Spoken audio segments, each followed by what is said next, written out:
কিছুদিন ধরে নোটিস করছি পদ্মের গামলাটা না খুব নোংরা হয়ে গেছে। তাই আজকে ডিসাইড করলাম যে আজকে পরিষ্কার করবই। তাই বসে পড়লাম পরিষ্কার করার জন্য। আমি এই ছাঁকনিটা ইউজ করলাম পরিষ্কার করার জন্য। পরিষ্কার করার সময় তো খুব ঘেন্না করছিল। যাক, অনেকক্ষণ ধরে পরিষ্কার করার পর ফাইনালি জলটা মোটামুটি ক্লিন হয়েছে।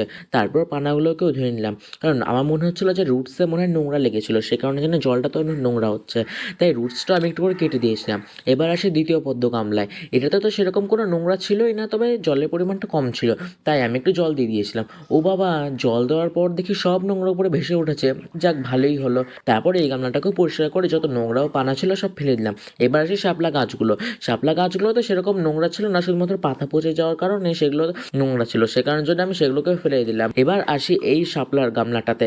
এই শাপলা গামলা একটা পদ্মের টিউবার ছিল, তাই আমি সেটাকে আগে সরিয়ে নিলাম। তারপর ভালোভাবে ক্লিন করলাম। ক্লিন করার পর দেখো আমি এখানে খেলতে বসে গেছি।